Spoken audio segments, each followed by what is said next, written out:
if you had to grade that performance, talk to me. What would you grade it? If I had to grade the performance, I'd give him like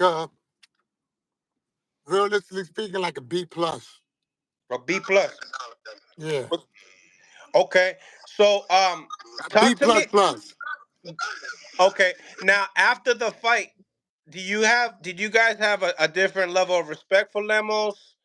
Uh, Of course, we had respect for Limos, even when he walked, when we knew we had to fight him, because we watched him and we saw him, and we see what he Go was, past this light. what he was Then at the made next of, one, turn right. and we realized that he was a formidable opponent. So yeah, we had respect for him. Coming into round one, what did you see? Is obviously the fill out round. We were actually speaking upon the first round. We seen that he got touched in the first round very early. What was your mind? What was your mind going through coming back into that corner when Richardson came into the corner after the first round? Was the first round he got touched? He got touched in the first round. My mindset was that even though he got touched, I mean, we expected Lemos to come out the way that he came out. Hmm. We expected it. So basically, I didn't like get too bent out of shape because, as you know, Richardson can take a little hit. So, and he was still, um, clear minded and different things like that, and he still had his senses, and so it wasn't too. I wasn't gonna get too alarmed by it. All I could tell him is just attack the defense. Don't stay focused. Don't fall asleep. Okay. Now round two comes. It finishes. What are you thinking at round two? At the light, turn right onto Miko What am I Avenue. thinking? Then turn I left thought onto that Lower I Emerald thought Street. that I thought that the first round that Richardson won, and I thought that the second round that Lemos won. Okay. And coming into the third is where you guys, I believe, felt in a groove. You guys found a groove in the third round. Right, we found the groove in the third round. But although we found the groove, I thought that Lemos won the third round. I gave Richardson the fourth round. Me too. I had it the same way. Um, what were the adjustments that in your team being made at that moment of time leading up to that fourth round? Well, at that point, um, again, I wanted him to stay focused, right? I Hmm. wanted him to keep his left hand up, right?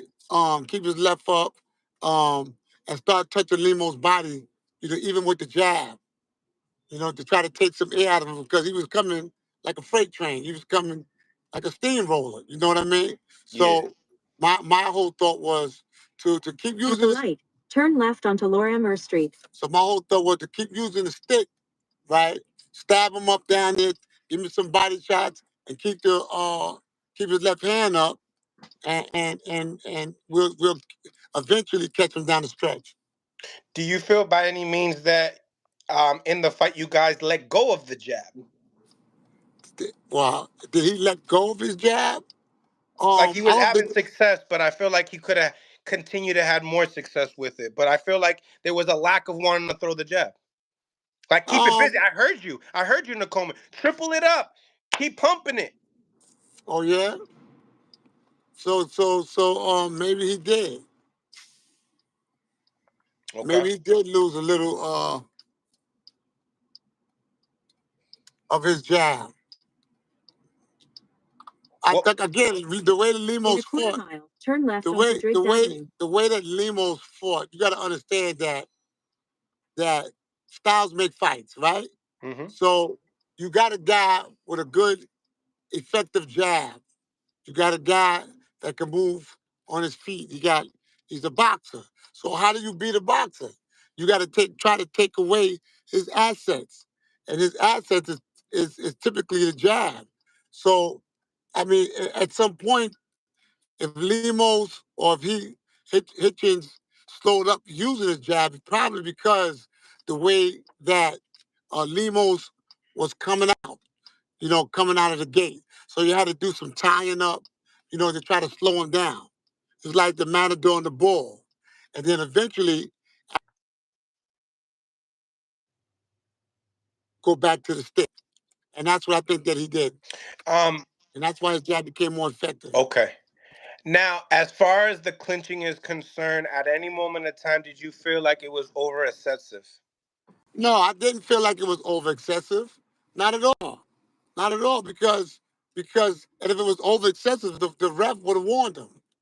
You understand? But I think the ref understood how Lemos was coming out, that Richardson had no choice but to go there. Remember, the guy's short. He's coming out like a bull. You got to tame the bull. And I think the ref understood that. I think he understood that Richardson understood what was in front of him. So I don't think that there was excessive holding. I think the holding was part of the strategy, part of the game plan to At the next control him. light, turn left. Okay.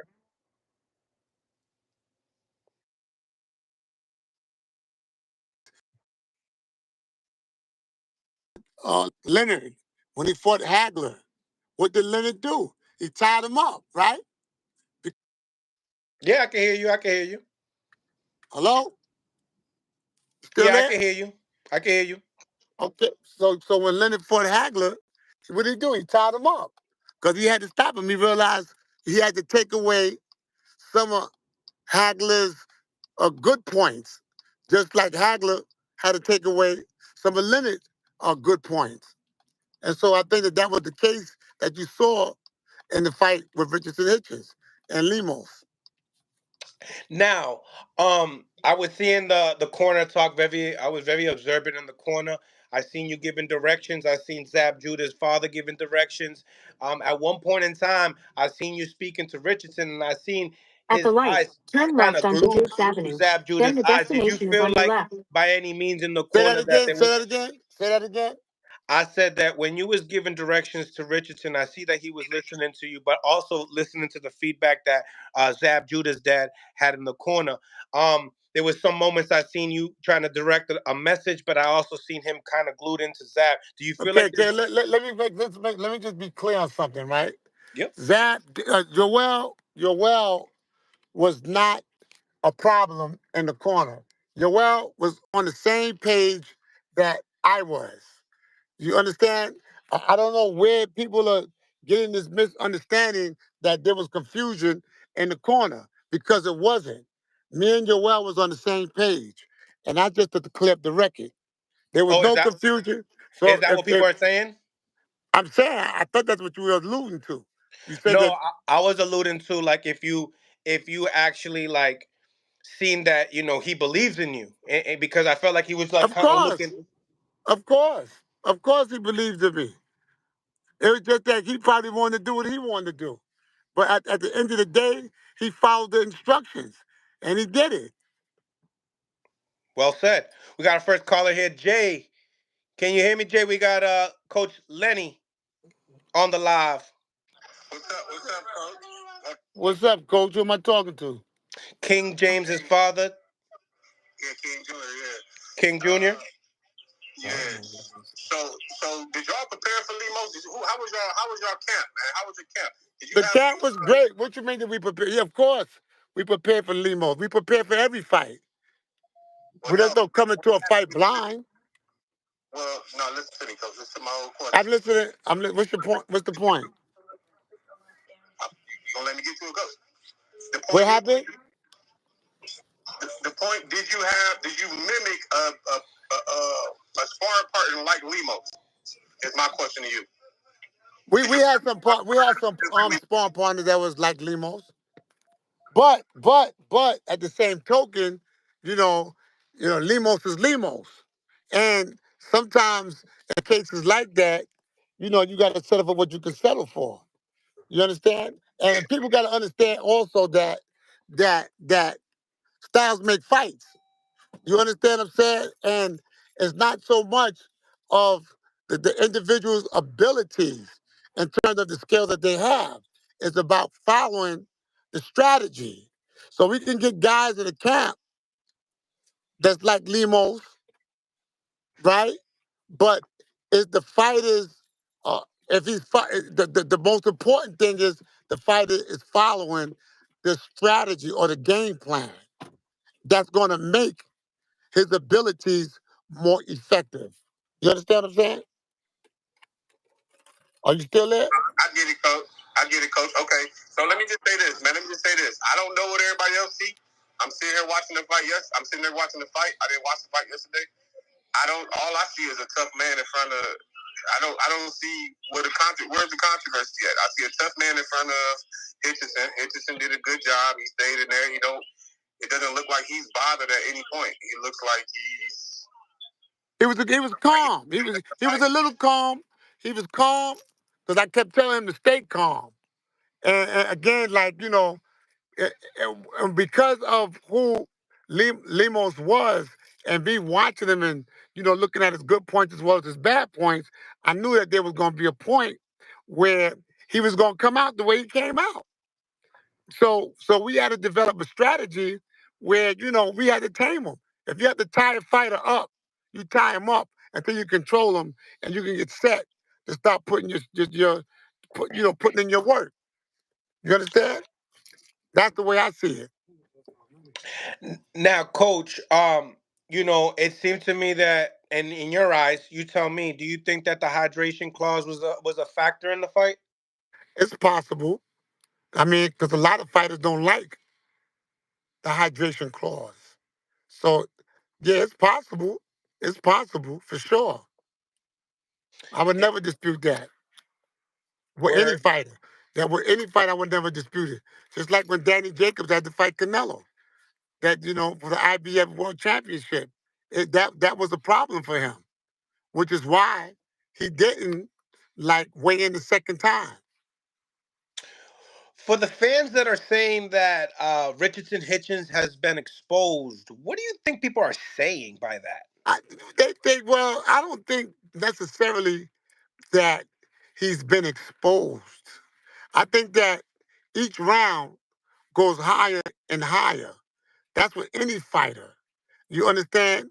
And I think that um I think Georgie Bitten said, the late Georgie Bitten said, he said, you take the W, right? Anyhow you can get it, and then you fight better tomorrow. But you learn from the engagement. So so it's not so much that so people can think that they saw flaws, but as a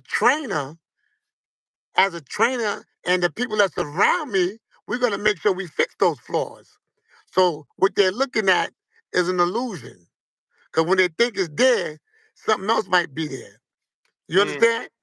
I You do know, understand. Now, coach, real facts is listening to you in the corner, you and Joel Judas saying he got to let his hands go. He got to let his hands go.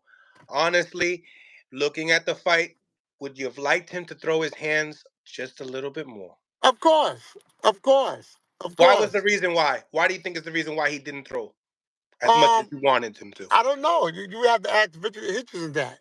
You have to ask Richard Hitchens why he didn't do it. But if I had to guess, um, it could have been that he wanted to make sure that he land.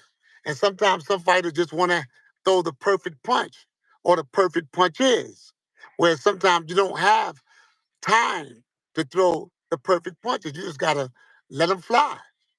You understand what I'm saying? Yeah. When you throw in combinations, not every combination is going to hit. If I throw a four-piece at you, maybe You two want will one to hit. land Yep. or one will land, huh? Yeah, there's some throwaway punches. I get it. Exactly. So, to answer your question, I don't want to speak for him in that aspect. I can only give you my take on, how, you know, some fighters may feel. Now, moving forward, from listening to the interviews, it seems to me that you guys won't be entertaining that weight clause anymore. What would you say?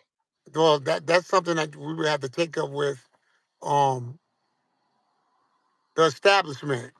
That meaning the promoter, the fighter. That would have to be a meeting that we would have to come to terms with to determine the outcome as to whether or not we'll be taking that clause. Watching Richardson and Hitchens in Twitter, He's mentioned also that he wants the rematch, but he does not want to do the claws. How was the weight cut, Coach? The weight, well, we made weight. The weight was Was made. it a good weight cut or a bad weight cut? It was Sorry. a good weight cut. It was a good weight cut. It wasn't a bad weight cut. I mean, he made weight. Well, I mean, we knew what to do in terms of we had perfected athletes with that top rank. We used some of their nutritionists, Hmm. um, and we also had our own nutritionists, and they got together and they worked it out. Whereas Richardson, he would be able to make the weight cut appropriately without no problems. As far as the conditioning is concerned, obviously you have Scooter, a great conditioning coach, but the level of conditioning coming into this fight, what would you have to grade it? Do you think that it was what y'all wanted? Of course, Richardson he didn't get tired. He didn't get tired in that fight. He fought all the way to the 12th round. He didn't get tired. He was sticking and moving, and that's why he won at the 12th round. I think his So the conditioning. times I he think wasn't throwing, you believe that he wasn't fatigued, so it had to be something else? I would if I say yes to that, I would be just speculating because I couldn't even tell you, and Okay. I don't want to speculate. I get it. I get it. We got Claymore Rain. What's going on, Claymore Rain? Another caller coming in. Hey, salute, Coach. Salute, King Senior. Salute, Coach Lenny.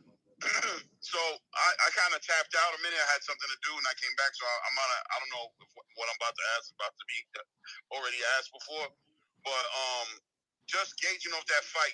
Richard Hitchison seemed to have a lot of aspirations of really making a statement in that fight, as far as to the whole division and to what his future is going to be. Is it this? Say that again. Is by the end of that fight, and according to the results of that fight, and how effective or not effective you may have been in that fight, are you guys still feeling the same way, or do you guys feel like you want to take some tune-ups and get sharp, cross some T's and dot some I's, or do you feel like that fight represented the best or one of the best? No, no, no. I think that Richard Hitchens was in a tough fight. That was a tough fight, and I wouldn't suggest for any fighter after they're coming out of one tough fight to go right back into another tough fight. You know what I'm saying? So, in answer to your question, Even maybe if it was the IBF final eliminator? Right. I think well, that's that it. was the IBF final eliminator. Yeah, that's why I asked. Yeah, that was the final eliminator. Right. So that was a tough final eliminator. So, uh, in answer to your question, um, we got to see who they got out there. We have to see who they get out there. We're not going to just jump right back into something, and that would have to really be a team decision, and also to determine whether or not the fighter is ready to go in that direction. Okay. Okay. So, as far as going the IBF route to fight Subir Matias, is that still something that you guys want to do? I look at it like this: he's in a position to not only fight for the IBF but also the WBC. So it would be a thing where again, that would be a team collective action to decide and determine which route we would want to go. So I don't want to like put nothing out there and say we're going to go to IBF or the WBC because things they are turn of events. Things happen. We might say yes to something and then something else happens. So we just really have to wait and see. Mm. Is there an ideal what direction you'd rather go in? Like in an ideal world, in a perfect world where you could just move in the way you wanted to move. Is there an ideal direction as far as between the WBC and the IBF? Is there an ideal way you'd rather go? So that if there ideal way Yeah, that an we idea of what avenue you guys want to go. if there Determine. what avenue we would want to go. Again, like I said, we have to sit down and we all discuss it. And then from there I can, give you something concrete.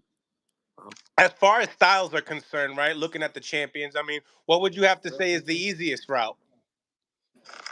What would I have to say is the easiest route? I'm Yeah, not you. looking. We're not looking for nothing like easy. Okay, so what's the hardest route? Well, I can't say that right now. All I know is one thing is that the greater the reward, the harder the sacrifice. So whatever comes, come. And we're gonna be there to go with it and to answer it. You know, we ain't turning down nothing. No If it smoke. makes sense, then we're gonna go with it.